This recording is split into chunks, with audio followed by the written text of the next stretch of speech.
The Ballon d'Or, France football, is... Rodri! I'm off!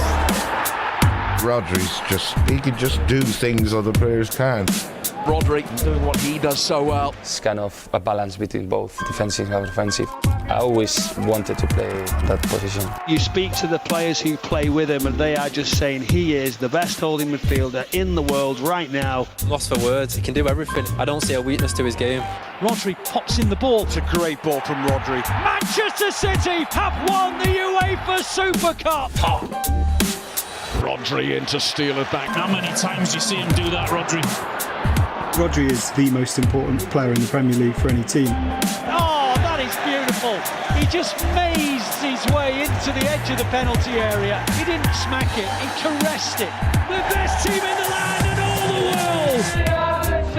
He has a habit of scoring precious goals for the club, and he may well have scored yet another one.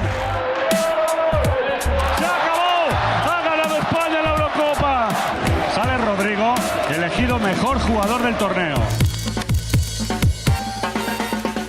Everything about him in this tournament was just spot on. He was playing the level that he has playing for many, many years. He's an extraordinary holding midfielder.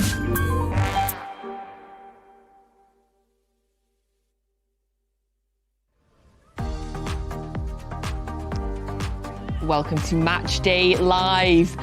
City are back down in London. They are taking on Spurs. You can see the team are arriving there, walking along the pitch. It is the Carabao Cup. It is the League Cup. We love this competition. Obviously, we've won this competition many, many times under Pep Guardiola. And that's probably why Joško Vardiol is smiling so much, because he knows that we love this competition. And there you can see our Pep. We'll be giving you the team news in just a few minutes, the second that we are allowed. But there is Erling Haaland, fresh from his little trip to Sweden, supporting his friend. He's there. And our Scott Carson, he's always there as well. You can see there Stefan Ortega. Will he start tonight? Will Phil Foden start tonight? How many youth players will we see tonight in the team or on the bench? We will let you know the second that we are allowed. And you can see some of the youngsters there getting to the stadium.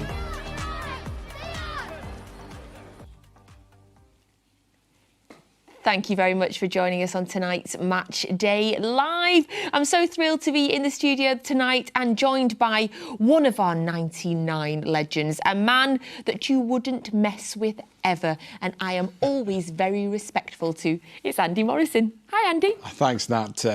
It's great to be here. I'm looking forward to the game. Thank you so much for being here tonight. So Andy and I are in the studio, and down at the Tottenham Hotspur Stadium is FG, Shaun Wright-Phillips and Michael Brown. So we'll be going down there very shortly to get the thoughts of all of them. But we want to start the show tonight. We showed you there just before we saw the players arriving, clips of our man Rodri, officially the best football player, male football player in the world and all the land. We are still so unbelievably thrilled that Rodri won the Ballon d'Or. Andy, what did you think when you heard that he'd won? Well, I was very proud, to be attached to the club and, one of our own, to get something that we felt he was entitled to. I thought he was the best player last year. Try to balance it up against... I couldn't come up with an argument for anybody else. And it wasn't blue-tinted glasses. It was firmly believing that, he is the best player. And thoroughly deserved it. And I think as the day went on, you started to hear little things were coming out, and that certain people weren't there. And it wasn't such a surprise when it was announced. But going into it the days before, I don't think he was the favourite. And for us all, and everyone I speak to that's not even attached to Manchester City, Rodri should win this. Yeah, I think 95% of people in the world have thought that, and we know who the other 5% support. But he was just phenomenal. Some of the stats that we've heard that are coming out about him last year, he won more trophies than he lost games. Like, how is that even possible? That is a phenomenal amount of trophies to win and a very small number of games to lose. Yeah, and it's not just last season. I mean, it's been very, very fortunate to be watching since he came in and looking at his natural progression and his improvement as a footballer, his understanding of the game, and every area of his game has improved. Not just when he came in, it was somebody that you thought broke play down, broke up attacks, linked the play, but there's so much more than that, and what we've seen over the last couple of seasons, and followed on from one of my favourite players, Ferrandinho, and I'm sure he learnt so much from him. But the goals that he has scored, the importance of them, and also his personality and his character, and we've seen that many, many times now, how he actually, is one of those leaders on the pitch, and an outstanding footballer. I loved when people were saying that it was a victory for football, because I totally get that, and I love that. I also love the fact that he was presented the award by George Weah, because, of course, people have been saying, and Rodri is the first player playing for Manchester City at the time to win the Ballon d'Or. But, of course, George Weah played for Manchester City and he won the Ballon d'Or. And we were chatting earlier, and I didn't realise you played with him when he was here. Yeah, well, George and Paolo came in the summer that we were promoted back to the Premier League, and it was a huge name at the time, but it didn't stay around long, and I think he expected to play, and a player obviously with his history and what he had done, he wasn't going to be on the bench and that, but we saw things very, very quickly in training what he was capable of. But it was a different part of his career, but obviously having a player that's done what he had done and won the Ballon d'Or, it was great to... he's always in my team when I fit my 11, George Weah. Of players you played with. Yeah, I've got to put him in, haven't I? Of course, yes, absolutely. I think when he joined, I feel like our first game after he joined was Liverpool at Anfield, and I think I was there. I was there if that was his first game, and I remember being so excited to see George Weah in real life. Even though it was only a small number of games, he still played for us. And of course, he scored in that game at Anfield as well. And he's won the Ballon d'Or, and he presented Rodri with the Ballon d'Or on Monday night. Now, have we got a prize to give away? We have. Watch this. God, that hit me in the face. like magic.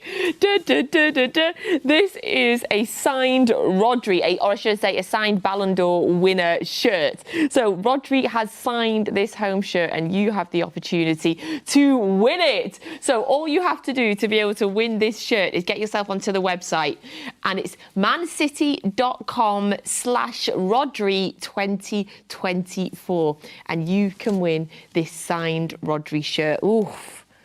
That's even a more special of a prize, since he, of course, won the Ballon d'Or. Andy, we talk a lot about how thrilled we are for Rodri to have won the Ballon d'Or. But what do you think the significance is to Manchester City as a football club to have had one of our players win the Ballon d'Or? Yeah, I think it's right. I think it's a reflection of where we are now in the standing in world football.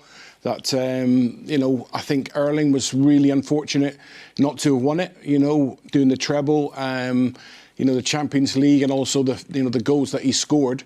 So yeah, the players are there that will go forward, I think, year on year now, and will be firmly in there. With players that are, obviously Messi and Ronaldo sort of dominated it for such a long period, and I think also the fact that people want to say a goal scorer or a player at that far end, and the fact that Rodri has won it again, I think just speaks volumes, and it's great for the football club. Of course it is. We've got a Ballon d'Or winner now to go along with all the other plaudits that we're rightly receiving. Obviously, with my blue-tinted specs on, I would always say that I think Manchester City is the best club in the world. And if I was a footballer, I would want to come here, not only because we consistently are winning things, but because of the training facilities and because of everything that's put in place in the background at this football club that makes us, so stable. But having a Ballon d'Or winner, does that make us even more attractive to possible future players, or were we already as attractive as we could be, Andy? I don't think it adds any, to any player or when we are trying to attract. European champions, Champions League, 4 trophies, back-to-back Premier League titles, and if you want to come to a club that are going to win things and be up there challenging on all fronts, like we are again tonight, Manchester City have to be a club that you would, if you were a player that was looking to go and play at the highest level, for us, probably me and you, the best team, then it would be Manchester City. And of course, the Ballon d'Or winner said it's the best club in the world as well on Monday night as well. Congratulations to our Rodri. Right, we're going to go over now to the first time to the London Stadium where FG, Shaun Wright-Phillips and Michael Brown. Look at these big smiles. Lovely to see you, boys. Hi. Hello, Natalie. I hope you're well. Hello, Andy. Good evening. Welcome to the Tottenham Hotspur Stadium. What a beautiful place this is. Shaun Wright-Phillips, Michael Brown. Great occasion today, isn't it? Always a great occasion when you come down here to this wonderful stadium, and hopefully we carry on from where we left off last year with it, to be honest. Yeah, we will come to that result as well, Brown. It was a very, very memorable evening for us here, and hopefully another one to come. Let's bring you the Manchester City team news live from the Tottenham Hotspur Stadium. There's a few changes on the side, but it is a strong side. In goal is that man, Stefan Ortega Moreno. And then it is Rico Lewis. And then it is John Stones, our number 5. Manuel Akanji. And Nathan Ake back in the starting lineup. And then it is our captain, Ilkay Gundogan. James McAtee, an academy graduate, starts at the Tottenham Hotspur Stadium tonight. And another academy graduate, Nico O'Reilly, starts tonight. Savio plays alongside Mateus Nunes and our number 47, Phil Foden.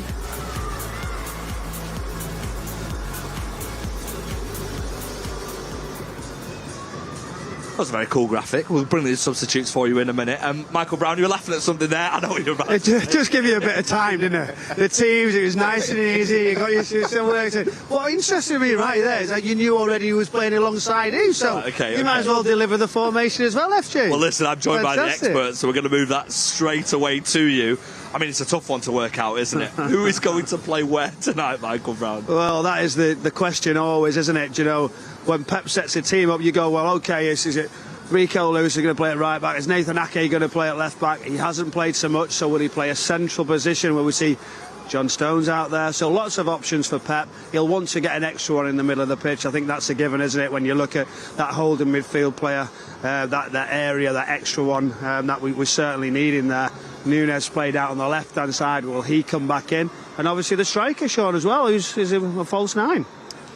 You can play anyone in this team as a false 9. I think the way we rotate and keep the ball gives time for each player to move and pick up better positions. And Spurs might struggle with that. Come on, where would you want to play in that team there? Number 10.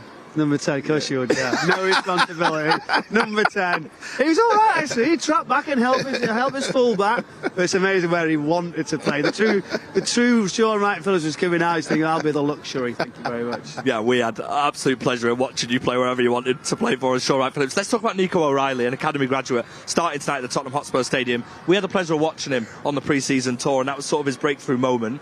His minutes, he's not had as many minutes, but it's an opportunity for him tonight, especially with, of course, that man Rodri being out for the whole season. We'll talk about the Ballon d'Or before we head back to the studio, of course. Massive opportunity for him. Yeah, it is a massive opportunity. Like you said, we was lucky enough to see him through pre-season, and in that first game against Celtic, it was almost a reality check because Nico's quite big and quite physically strong, and I imagine in many ways it's the first time he's not been the strongest person on the pitch, so that kind of hit home with him straight away, it seemed. And every game he played after that, he just got better and better and better. Brave, wasn't he? Yeah, he was unbelievable. How quick he learned on the go for me was fantastic. I've seen a lot of his qualities, and I've really been looking forward to the moment he starts. So I'm looking forward to the game even more now. It's like that first game against Chelsea. I think he was that close to starting, and something maybe just the manager in the last sort of minute might go, do I just go for a little bit more experience? So that tells you, for a youngster getting that opportunity in the pre-season games, how far he's come. I think what he will do straight away when he gets that opportunity, he drives forward, takes a bit of a chance. I like it because it must be hard playing for Pep when you're thinking, if I do make that mistake, what's next? Because you know you're just going to get that little shout or that little nod as if to say, keep the ball, please.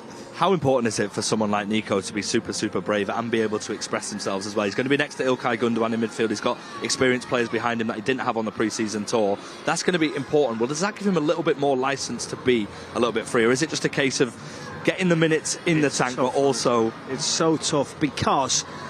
in that area, you can't give the ball away on transition. When you're going through and like say your fullbacks have gone, he has to understand it. And we talked so much, didn't we, about Rico Lewis, what Pep said, how he got really clever, smart, understand when to do things. So there's taking a chance, but it's in the right, it's the right. If someone's around you and you've got to have a bit of skill and something to drive out of that situation, that's fine. But there's times in the midfield zone, we as midfielders get punished at times when you lose the ball. And with the players behind him as well, John Stone's back in the starting line with Nathan Ake as well, back from an injury. That experience is super important, especially at places like this. Yeah, it has to be, but like Brian has said, he has to be very, very clever today. And I, from what I've seen, he has that side of him, and it comes out when it needs to come out. If he can keep it at that level that I saw the last 3 games of pre-season, I don't think he'll have any problems, like you said, playing with a much experienced team compared to he was in pre-season. And they trust him. So from the team and the manager trust you, there's no reason why he shouldn't be able to be himself. That middle area could be interesting because if they go really with a strong side and go a high line, where the false different players can go and take that risk and get in behind that line at times. Yeah, there's pace in it if they do keep the starters, we know that. But I think it's a good opportunity to move the ball around. It'll be open, they'll come for you, this Spurs side, and then the gaps are there. So good opportunity for the middle area and a false 9, etc. Yeah, absolutely. Pep has just said as well to the media that this is an opportunity to rotate, but they are taking the competition very seriously, as you'd expect, Shaun. Pep doesn't like losing. He doesn't lose very often as a manager, and I think the team's a reflection of that. They want to try and get a result tonight. Yeah, well, everybody out there, especially the ones that haven't played so much, they want to stake their claim in their team, and it starts in games like this. I think for Nathan to come back, he wants to be on the front foot. He's going to want to win and keep a clean sheet, and it'll be the same for Nico O'Reilly. He wants to stake his claim. He wants to follow in many ways Phil Foden, McAtee and Cole Palmer's footsteps. And I gave somebody like a description of him. I said, you think I'm sounding silly, but he's like the height of Yaya Toure roundabout. If he feels that because he's still young lad growing, he's ball control, he drives with the ball, he passes. He passes very well, and he makes those bursting runs into the box. He's like an old school in many ways, number 8, a box. So I'm delighted again to see him. Yeah, absolutely. And one thing we've been delighted about in the last couple of days is our first ever Ballon d'Or winner. Rodri, the best midfielder in the world, deservedly the Ballon d'Or winner. Let's talk about him, shall we, before we head back to the studio. I mean, we run out of words for him. We're so lucky to have all the players we have at this football club, but that man is something special, Michael Brown. And what do you make of the award he received? We've waited a while, haven't we, to see it come over to the Premier League, and then somebody somebody you've watched come on. I mean, when he first came into City, Fernandinho, should he play, should he not? He couldn't get to grips with the pace and making certain decisions, and all of a sudden he started to grow and mature, and then he's been sort of an unbelievable addition. The Ore takes everything in his stride, and then to continue, and then to be even up for that award, it tells you how far he's come. Then to deliver it, you just watch the people going in and the names on that trophy, right? It's just like, it doesn't get any better. He must be sat saying, that is like right up there, isn't it, with things. Personal accolades. He's a team player because he's a midfielder. We know that. That's you're happy with that, aren't you, for sure. It's about time the middle of the pitch gets a little bit of credit. But do you know what? It's just an amazing thing for the football club, for everybody who's brought Rodri, and then himself, how he's handled it, and it's incredible. I'm delighted for him. I think out of all the fantastic players there were on that list, the closest one in terms of rivaling was most probably Carabao in terms of what they've done. But for what he's achieved over the last calendar year or two, being undefeated, but along being undefeated, picking up loads of individual awards and team awards, says it all for me. And he's just as nice off the pitch as he is on the pitch, and I've got nothing but respect for the man. Yeah, we've got a lot of love and respect for Rodri, of course. Hopefully the first of many Ballon d'Or winners here at Manchester City. A massive congratulations from us all. Let's head back to the studio, shall we? I'm sure Natalie is extremely happy, of course, like every Manchester City fan, about Rodri. Of course, FG was so unbelievably excited. My smile was like the ones on all your faces right now. Look how happy you all are tonight. What's going on? Why are you all so happy? Well, Shaun is very, very happy because apparently he looks really, really tall next to both of us, which is brilliant. So as long as we keep the legends happy, that's the most important thing. That's right, FG. That's it. You keep keeping them happy, and Rodri will keep keeping the rest of us happy. Thank you so much. Thanks to FG, to Shaun, Wright-Phillips, and to Michael Brown. We'll be going back down. We're going to make them work tonight, Andy. We've decided we're going to keep them busy down there. They need working. They need work. Exactly. That's what I said. So we'll be going back there very shortly. We do have, though, the Spurs team news to share with you in just a minute. In terms of that City team, though, Andy, for you, I am really excited by the balance that we have in the team tonight in terms of the strength and the number of sort of, if you would call first team starting 11 players, but then with the little sprinkle of the academy prospects. I think it's a lovely mix tonight. Yeah, I think I'm surprised at the strength, but I think again it reflects how the mentality of the team and the club and the manager. Just deal with the game that's in front of you. Don't look too far ahead. Me and you had a chat earlier on, and we were saying if we progress, how it fits into a catalogue of fixtures which really congested around the Christmas period. But I don't think they think that way. I really don't. This is the game. Let's find a way to win this game of football. We'll move on. We'll regroup in the next couple of days, and then we'll go again at the weekend. And that's how it's been, I think, since the manager came in. Yeah, absolutely, of course. And some of Pep has said that because of the injuries, we've had to make rotation, is the word I was looking for tonight, because we do have a lot of injuries. When you look at Rodri, Kevin De Bruyne, Walker, Doku, Grealish, we've had to make we've had to rotate players this evening, which, considering that as well, when you take that into consideration as well, it is a really, really strong starting 11. I'm also so happy to see the academy players that have progressed. So we've got Rico Lewis, James McAtee, Nico O'Reilly and Phil Foden, 4 academy players in the starting 11. Yeah, and like has just been said by the boys there, I'm really looking forward again to seeing Nico O'Reilly, and I saw him in pre-season. I did the Celtic game actually, and there was moments. You don't ever want to get carried away with youngsters, do you? They've got to find their way and build their way in and earn the right to be part of the squad. But there was moments in it, that game, that I was watching it with my son, and I just said, there's real quality, decision making, and when you're actually making a decision and you're under pressure and it's not part of the rotation or where things are going to pop out, you've got to make a decision. And he made some unbelievable decisions, and he dropped his shoulder a couple of times. And I just thought, this lad is a talented player. We know a little bit more about McAtee because obviously we've watched him at Sheffield United, and again incredibly talented.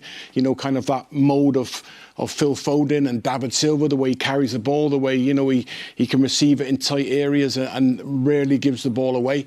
So yeah, and then as we said earlier on, we don't even mention Rico Lewis anymore as one of the young players, because it's remarkable how established he's become, and just what an integral part of Pep's thinking in every game, knowing that, I can go to him and rely on him, whether I need to go into a flat back four, whether I need to push him into midfield. And the interesting thing that what I love about Rico is he actually demands of the senior players around him. Yes. Which you rarely see that, a young player come in and then start demanding the ball and pointing out where to run and when not to run.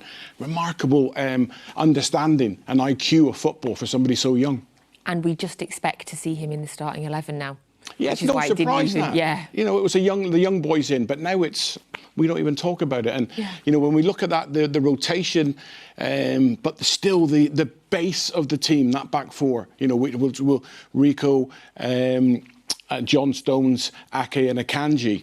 If Rico pops in and then you've got left with that 3, you've got pace, you've got experience, and you've got world-class players. So it's really, really strong. Yeah, absolutely world-class defence, that as well. And just so you know as well, on the bench, you've got Jemai Simpson-Pusey and Alpha Ruprecht, who are 2 of the other EDS players that are on the bench today. Oh, and Jacob Wright as well is on the bench as well. So exciting there, if hopefully they got the opportunity to come on.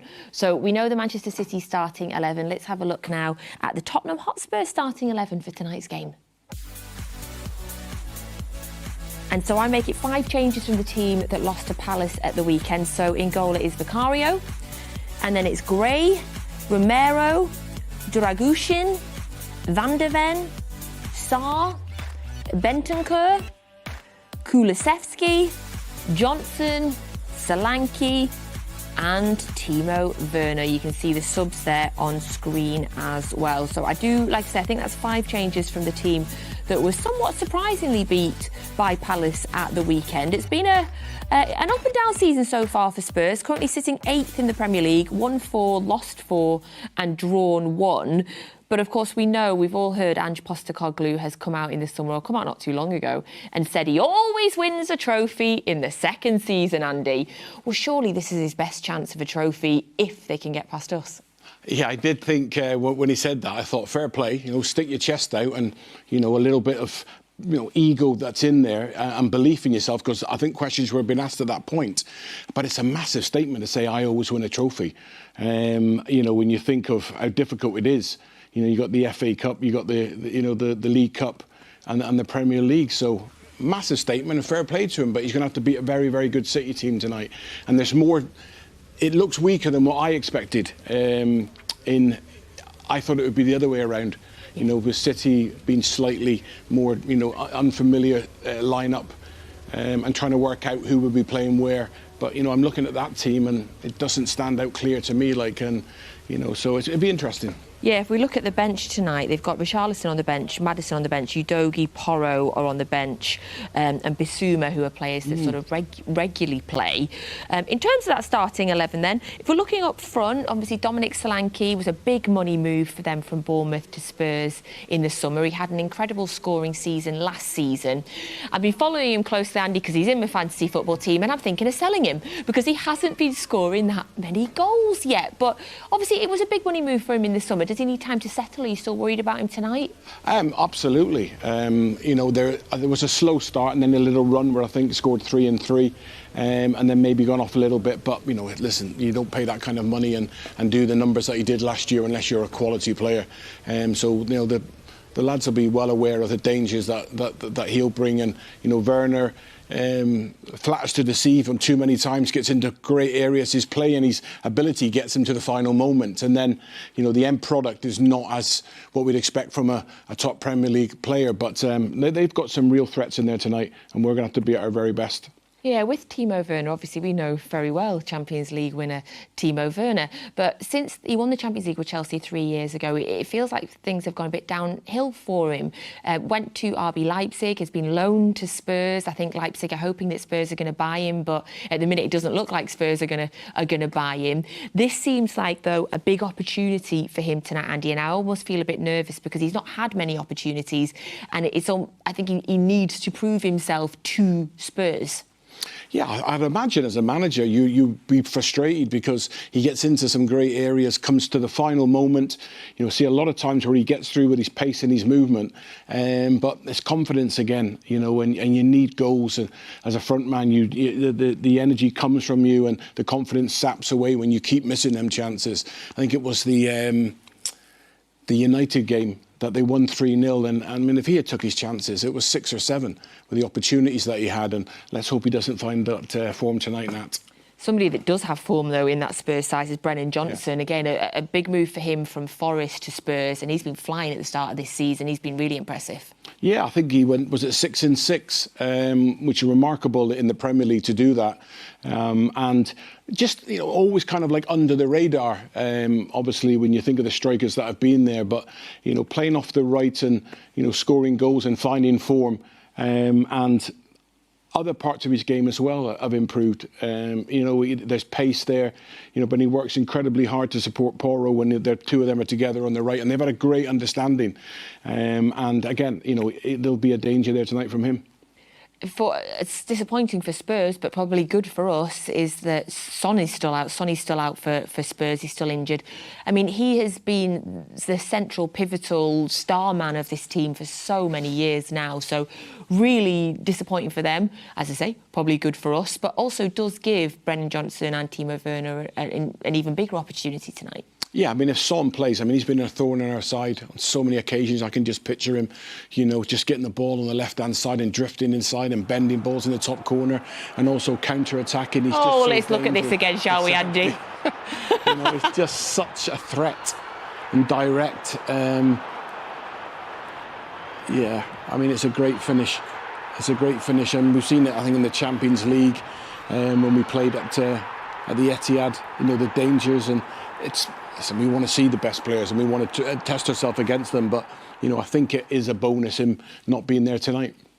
Yeah, I do. I totally agree. I always want to see the best players, and I think to be the best, you know, it's nice to beat the best. But also, if he's out injured and we're going down there, hopefully it's in our favour. In terms of the defence for Spurs as well, there's a bit of rotation tonight. Just comparing the teams from Saturday. Porro is who normally starts again. Have him in my fantasy team, so I follow him quite a lot, Andy. He's on the bench tonight. Udogi's on the bench as well tonight, and often those two rotate.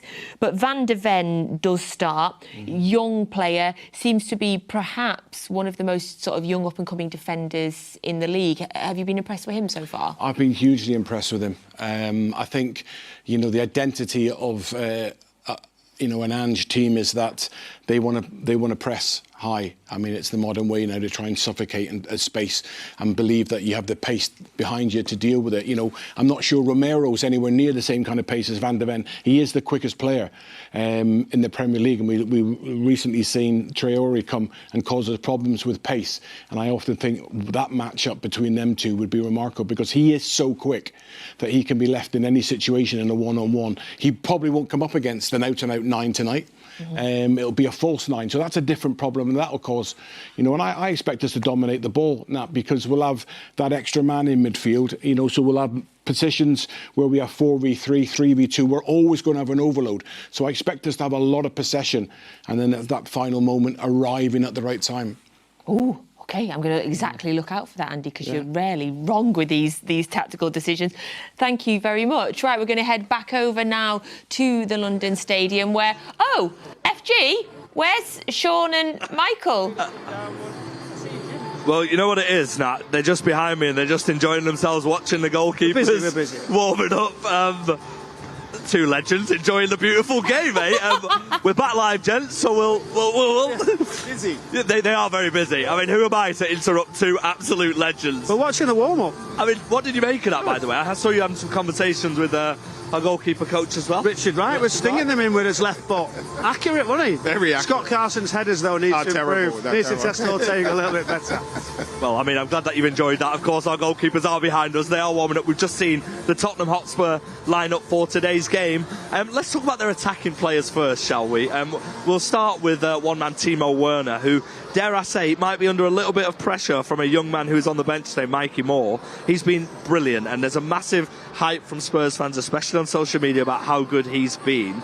Is Timo Werner in a position Don't say it. Is Timo Werner You're asking in a position? questions. Don't say it. He's a seasoned player. But listen, could it have went better for him here? Yes. I think everyone was sort of mixed reviews when he first came into the building, what he was going to bring. But you thought, well, when he's been there and done it, you thought, well, he's going to improve and get this side better again, the next level up.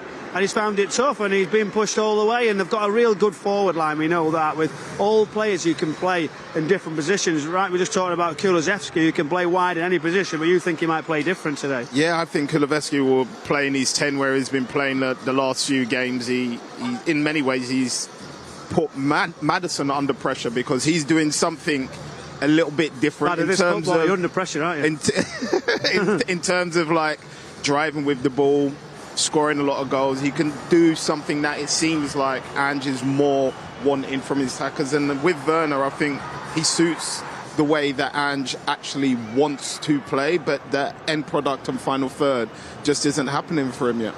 Yeah, he's a player with a lot of quality, and you can see on the Matchday live screens, unfortunately, we're showing the goal that he scored at the Etihad Stadium, so apologies to our viewers for that. But I mean, like we said, he's a player who's done really, really well here. He's a fan favourite here, and he's in that new role, Brownie, but he's got all the attributes to do well in that role. He's got everything. He's right on cue now as the noise increases in the stadium, but what you can do if it's in a wide position, or whether it's in that 10, seeing him arriving late, but you just feel if you give him a little bit of space, he'd be clinical, couldn't he? But the way he executes, his shooting, etc., is one to be watched in that central area, because he's got that little bit of determination, that little bit of grit, gets on that half turn, starts progressing through the pitch. Is one you've got to get hold of. especially not having that sort of that natural holding midfield player. But they've got lots of options. Obviously, no Son is a real plus, that's for certain, because of what he brings to this team. But they've got a lot of freedom, and allows them to do that. Is something going to be different in Ange's setup? He doesn't often like to change, but we're just trying to work out who's going to be a definite left back. Yeah, I feel like there's a big expectation in this stadium, especially, well, of course, to get a trophy here. Let's continue with that forward line. A man that Nat said she's thinking about taking out of her FPL team. I don't blame you, because I've done the same. Dominic Solanke. They paid a lot of money for him, but it does take time for these players, and he is a player, and he's proven already at places, especially at Bournemouth, which is why he came for the big money, that he's a goal scorer. It's a big opportunity for him tonight.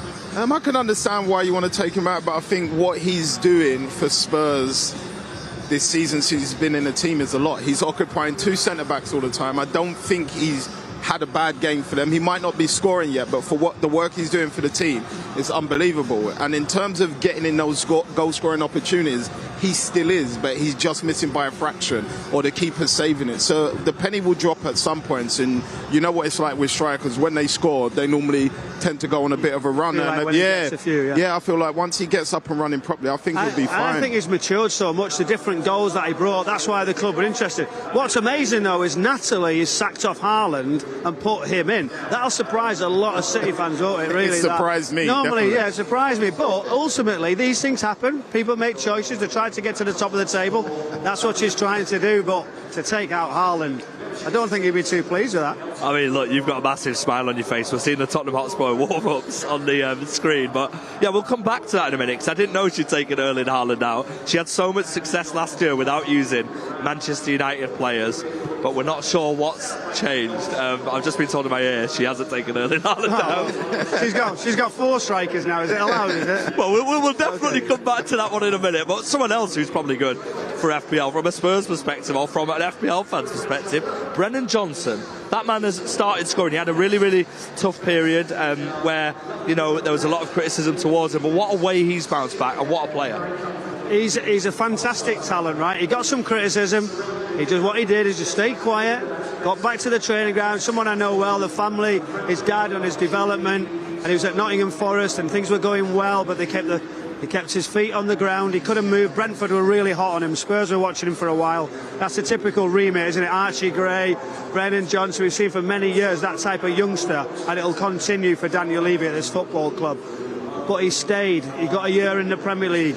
Then there was more clubs, more takers, and he's got that pace. He's got a level of understanding now. Maturity's getting better. He's a one to watch, and he's really enjoying his football. But he's going about it in the right way. That's the point.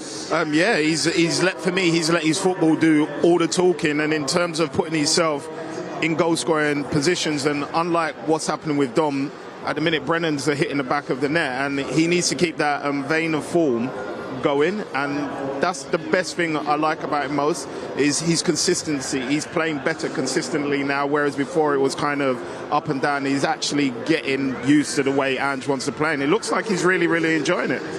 Yeah, and let's speak about some more young players, shall we? Archie Gray has started today for Spurs. You've got a bit of intel about the family, though, haven't you, to share with us on Matchday Live? The family affair, isn't it? Oh, he knows the script, doesn't he?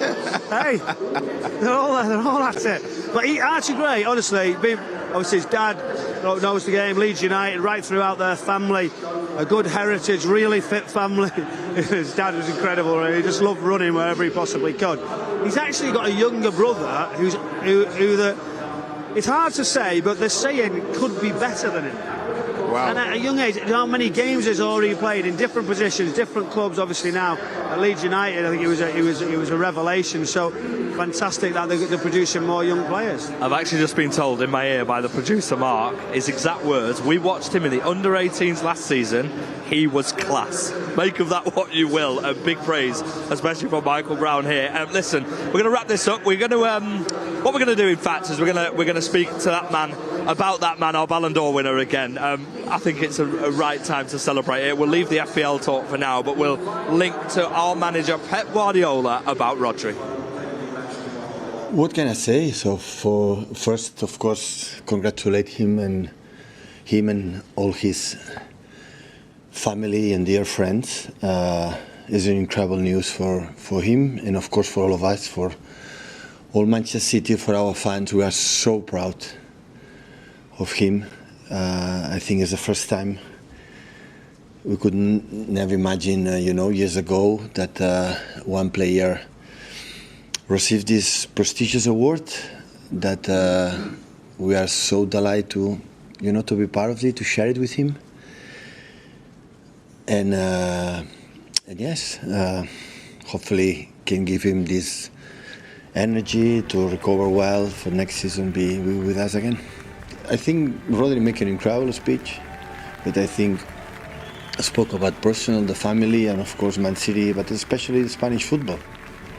I think Rodri yesterday, get what the Spanish football deserves in the worldwide. I loved hearing Pep talk about Rodri's Ballon d'Or win the other day, saying it was a win for Spanish football, which I love.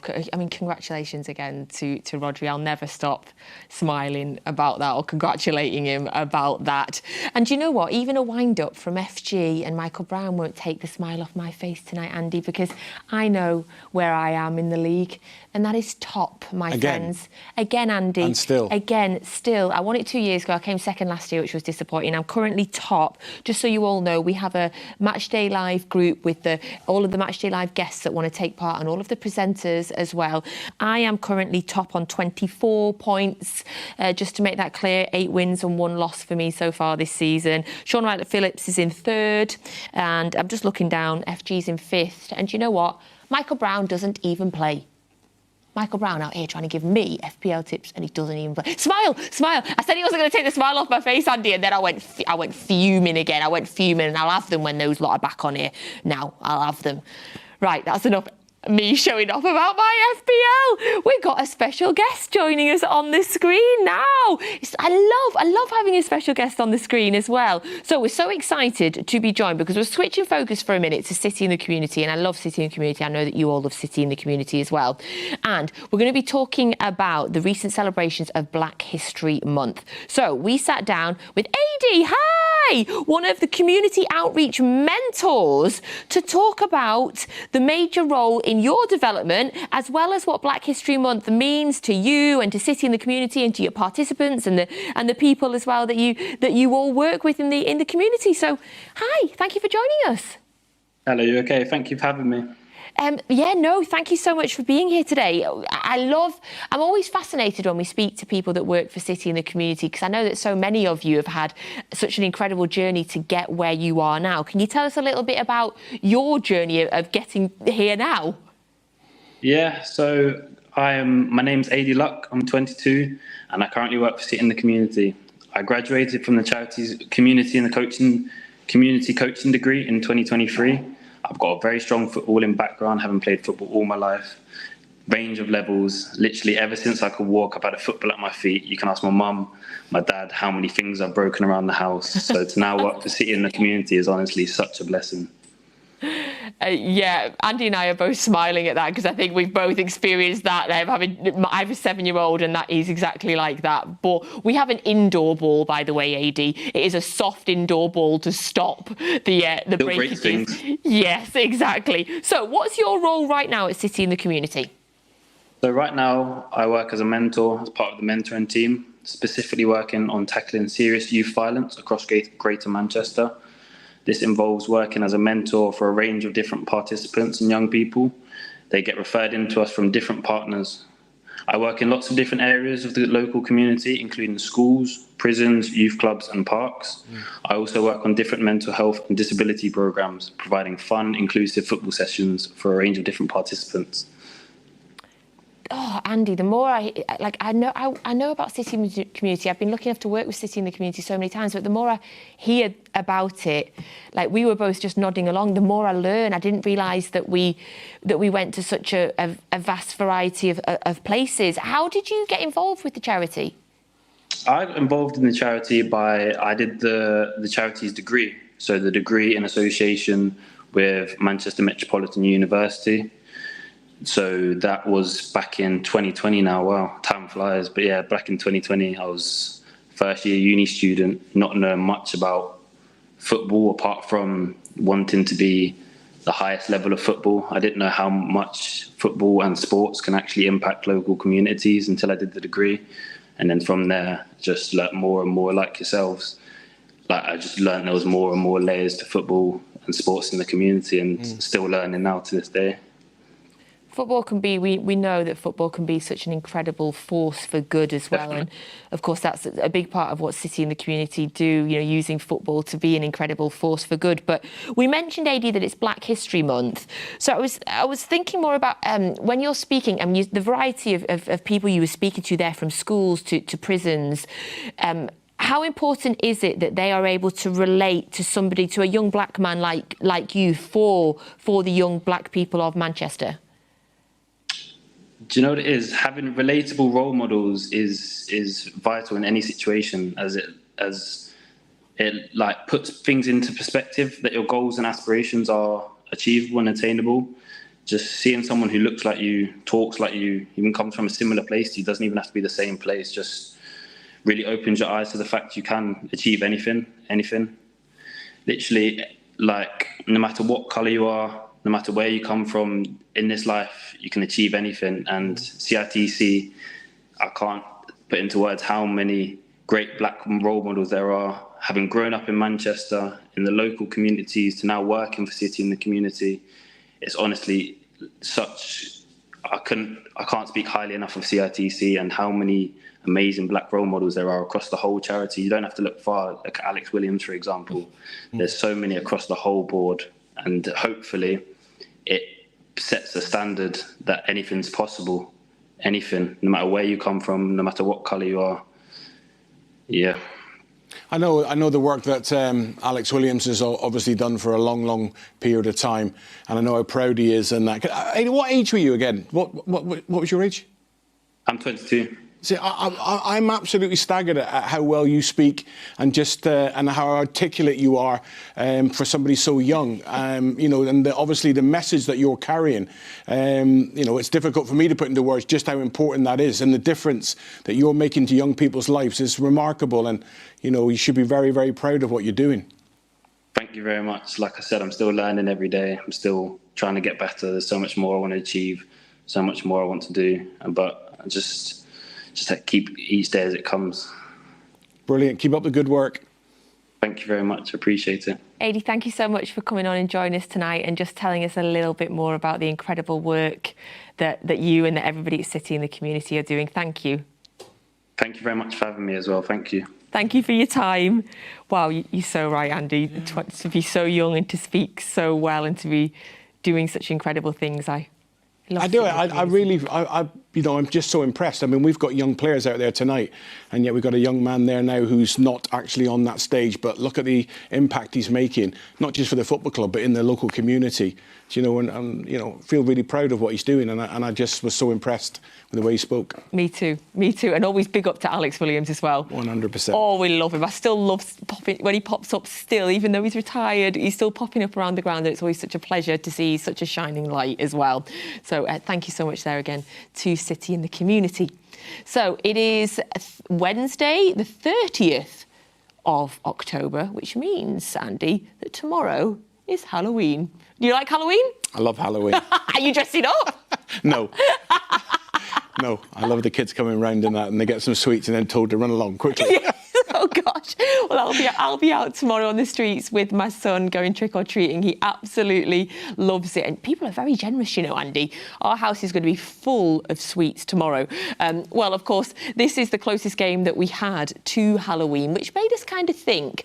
We hear there might have been rumours that Andy and I were going to get pushed into dressing up tonight, which passed, yeah. They could have asked Andy, not me. So we decided that we'd take this opportunity to look at some of our football voodoos, which I think is a lovely link for tomorrow. Now, a lot of you will know already, of course, before last season, before the FA Cup game and the incredible game that we had in the league, we had a right voodoo at the Tottenham Hotspur Stadium. We hadn't won them. We hadn't even scored there until, obviously, the FA Cup. Thank you very much, Nathan Ake. So we're going to have a little look at some of the scary stats. Some scary stats, Manchester City scary stats, some scary Andy Morrison stats as well. We thought we'd just have a little look at them, which I just think is the most lovely link to Halloween tomorrow. Great work, everybody. So, Here's a couple of players for you, Andy. We're going to have a little talk about these. So these are Premier League. Most goals conceded against for Ederson. So Ederson's not in goal tonight, but the most goals conceded for Ederson was against Spurs. Ederson's conceded 14 goals against Spurs. Yeah, they're definitely a thorn in our side in recent years. I think maybe that hoodoo, we've got over it in the last couple of times when we've gone and played them. But no, they're I can just picture him time and time again as Son, but thankfully he's not there tonight. Yes, exactly. But yeah, they've definitely been a difficult opponent for us, in recent years. He is there, Andy, but he's not playing, but he's there. Yeah, he's looking well. I couldn't pull that jacket off now. Oh, you could. Oh, I couldn't. You could do it, Andy. You could do it. Next year we'll dress you up as Son and we'll get you one of those jackets, Andy. Yeah. So it's not just Ederson that's had a bit of a hoodoo against Spurs. Joe Hart as well. The most goals he conceded was against Spurs, 12. So Spurs really have had a thing over us. So hopefully like you say, last year, hopefully we got rid of that. OK, most games without a clean sheet. So we pulled up some of our other goalkeepers here. David James, one of our regular Matchday Live guests. We love David James. He went the most games without a clean sheet against Spurs. Wow. There's a theme here, Andy. Yeah. I'm going to go even further back. Tony Coton, who I think was my first goalkeeper for City, actually. If he was a goalkeeper in '93, he was my first City goalkeeper. Do you know what, Andy? Most games without a clean sheet, 5 games. I'm going to guess it's Spurs. It's Spurs, Andy. How did you know? I know, I'm getting ahead of us. They did have, though, Tony Coton first on his list was Spurs, but also Blackburn and Liverpool. For David James, it was also Arsenal. Right, that's it for Spurs. Right, but there's no more Spurs answers. Games play. Oh no, there is more Spurs. There is more Spurs. This is all hoodoo on Spurs tonight, everybody. Games player versus Spurs without a goal. David Silva played 15 games against Spurs and didn't score a goal. Wow. Bernardo Silva, 13. Unlucky for some, Andy. 13 games for Bernardo Silva. He's had 20 shots in that time. No goals. Carlos Tevez, 6 games against Spurs. Who pulls these stats up? Where do they get them from? It's incredible, isn't it? I feel like this is a whole week's work for our production staff here, just pulling these scary Spurs stats up, but I am loving them. Now, Andy, don't worry, we've got no Spurs stats for you. Do you know why? I didn't play against them. You never played Spurs? No. Maybe if you had, we never would have had this hoodoo, Andy. Yeah, I'm not so sure. We got some stats for you, though.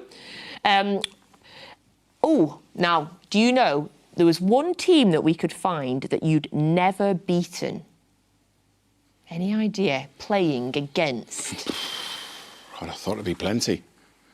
In your time here. Oh. Sorry, in your time here. Right. God, I wouldn't have a clue. 48 games you played for us, and there's this team. Oh, it's that Wickham, Andy. Wickham? Did we only play them? I think I only played them once. You played them twice. Was it? And we didn't beat them twice? Yep, we didn't beat them twice. Not great, is it? Wickham is your hoodoo team, Andy. I know. You're going to have to take a trip down there. I remember losing away 1-0. Yes. That was a really tough night. 10th of November. Yeah, we absolutely battered them the whole game and couldn't score.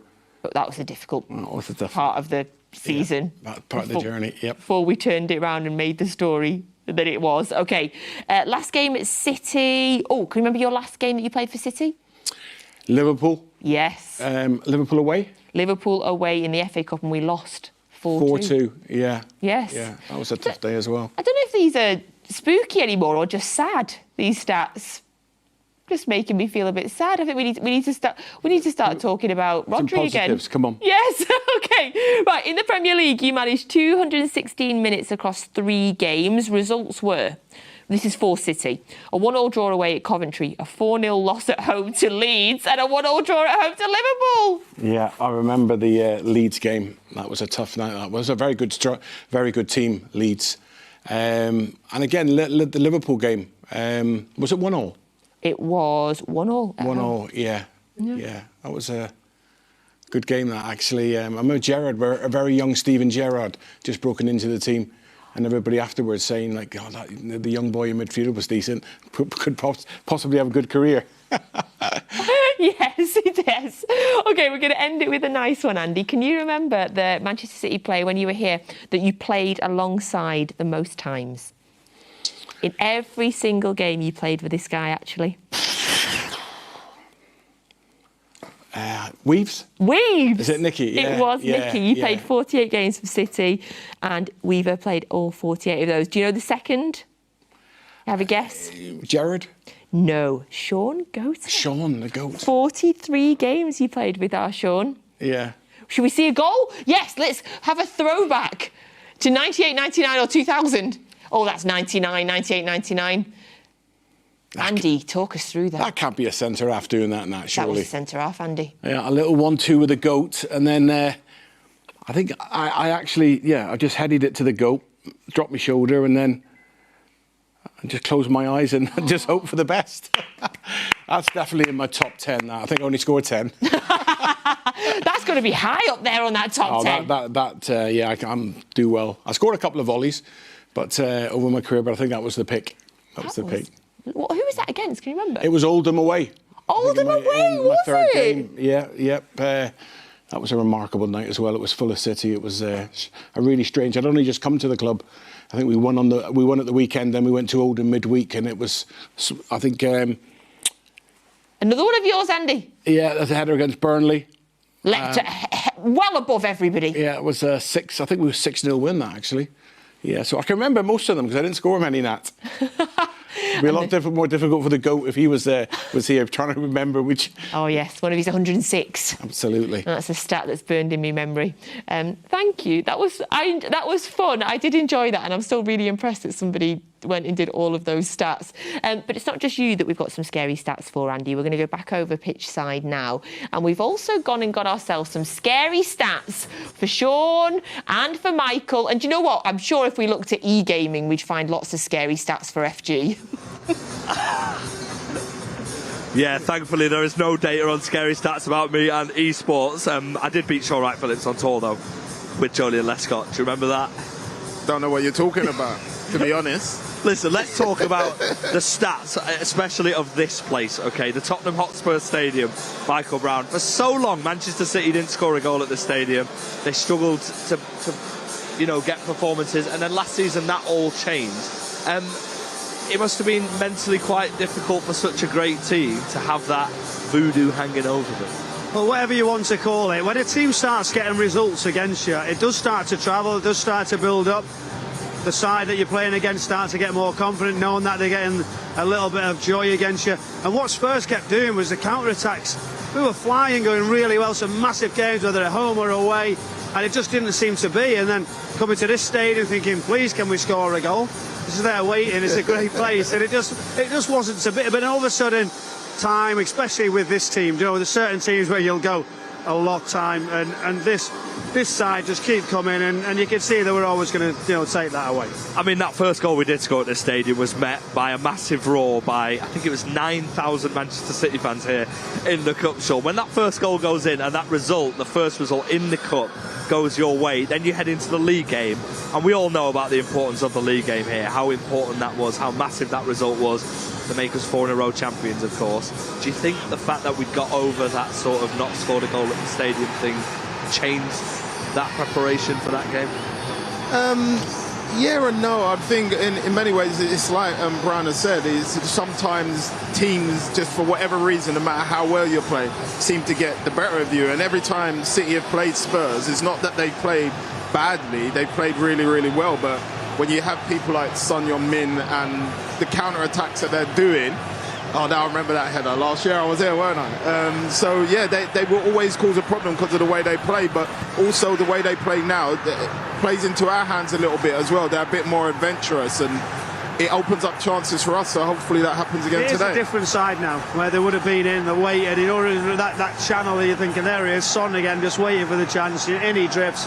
But this is a team, it's madness at times, how high line they are, how they'll just play so open, so attacking. So I think it suits City a little bit better now under Ange, but you obviously respect what he does. but you do feel like there's, I don't want to say it, there should be goals in these games. I hope you're right. I hope for commentary, but everybody who's going to be listening, we're going to have some goals. Yeah, but you guys are going to be able to listen to this man on the commentary team for this evening's game. Now let's talk about your careers then, shall we? I want to get your opinions on stuff. Shaun, have you had a position in your career where you've gone to a certain stadium that you didn't like playing at, or like sort of the dressing room wasn't really fond of? Be careful, mate. I wouldn't really say I didn't like playing there, but there was a particular stadium which, no matter who I was with at the time, whenever we played there, always was just difficult. And more times than none, we didn't come off at the end with a good result. And Which that would stadium? Anfield. It would have to be Liverpool. I think that was their the home toughest form place for me. for so many years. I think it tells you everything, doesn't it, at Anfield? As a kid, it was 4 and 6 in 1 week. I mean, it don't get any worse than that. But I do score goals. A young Wright-Phillips. Shaun, I look exactly the same now. You do say that you didn't like playing at Anfield. Take that hat off and I'll tell you. I got a few grades. I mean, if we look at that goal again, I mean, look, that is a fantastic goal. A place that you didn't really like playing at. What do you remember from scoring that day? How can you forget it? It didn't happen too often, so it wasn't one that I'd forget lightly, but it was something I work on all the time in training. Cross was fine. Yeah. It was something I worked on all the time in training, and people like Brana and Goals used to always say to me, hit across the face of the keeper, because if he saves it, I used to try and make the back post, but I couldn't get that. I was still in the middle of the pitch doing a few things. Let's talk about you then, Brownie, as well. We've heard about Shaun at Anfield. Yeah. So any specific places you didn't like? That was tough. I think Anfield was always one, that's for certain. When you used to go there, whether it be from a kid at any age group, that was a tough one. I still feel like now, psychologically, we know even with the first team, got that game coming up, there's something in it, isn't there, where you look and you sort of go, oh, wow. I think why it's Liverpool as well, you know, oh, this is an old school little edition, that one, isn't it? Classic. Didn't happen too often that early on. I don't think anybody wanted to defend. No, they just moved out the way. Just push in. I think it was the way I dropped my shoulder right. They were all wanting to defend, but watch, it's just that shimmy, they're all there. Then another one. They couldn't touch me. When you're that quick, you just drift into the box, and then to have the composure. They put the lights out because I was that quick on that. Well, listen, that was King Clancy-like, unbelievable. And I guess it's good, whilst the stadium's doing the light show, you can't see us, we're in the dark. Final thoughts, Shaun, real quick. I'm going for City 2-1. This light show's awesome, by the way. It's like a strobe light, isn't it? Listen, there's a light show going on here, and I'm sure the studio are loving it, but we're going to head back to the studio right now. I think that's our cue. We'll see you after the game. Come on, City. Yes, loving that. Thank you so much. We saw Michael Brown scored a world-class goal. No one could believe it. The lights went out. People were like, that's the end. We're done. Thank you so much to Shaun, to Michael and to FG there. So Michael Brown is going to run now from pitch side all the way up to the press boxes, ready to do co-commentary alongside Alistair Mann tonight. So you'll get the full commentary of tonight's game, as you do with every Manchester City men's game, of course, on the app. So get that if you are not watching, or indeed, do you know what? Our commentary's better anyway. Do you know what I like to do, Andy? If I'm watching on TV, put it on silent and put Ali Mann's commentary on the side, because it's way better. Oh, Ali's the best. It's way better. Yeah, he'd be listening to me and then Yes. Yeah. That's the way to do it. So we've got less than 10 minutes now ahead of tonight's 8:15 kickoff in the Carabao Cup. Oh my gosh, the players are in the tunnel. Ali, get ready because we're coming to you soon. That is flown by, Andy. Crikey. Oh. Give us your final thoughts, please, just before the game. Well, before going into it earlier on today, until the team was selected, you know, I really felt that Spurs would be favourites, and the most positive I could be was thinking we'd get to penalties, because it's straight to penalties on 90 minutes. But I'm really positive now, looking at the team. You know, the base of the team and the backbone of that back 3 and 4 is as good as anything in world football for me. You know, and that's not just. But Stones, Ake and Akanji, you know, it's exceptional. So the rest of the players can play off the back of that. I'm going to go for a 3-1 win. Yeah, I'm Andy, really positive now. I'm the same as you. Ever since I've seen the team sheet, I feel so much more positive there. Just want to give a quick word as well. We didn't get a chance to watch it, but obviously Stefan Ortega, his now legendary save at the London Stadium last season. Do you know what? I'd like to just watch that save again. So we'll try and do it at half-time or at full-time, just because it still gives me tingles thinking about how good that save was. So there we go. The teams are in the tunnel. There's Ange walking out. The referees are there. The mascots are ready. It is time. It is the Carabao Cup 4th round game. Can City do it? Can we make it 3 wins in a row at the London Stadium? Everything crossed. Thank you so much for joining us on Matchday Live. Thank you very much, Andy. We'll be back at half-time and at full-time, where hopefully we'll be looking ahead to the 5th round draw. We're going to hand over now to Alistair Mann, and I don't know if he's got there in time, Ali, and to Michael Brown whenever he gets up there.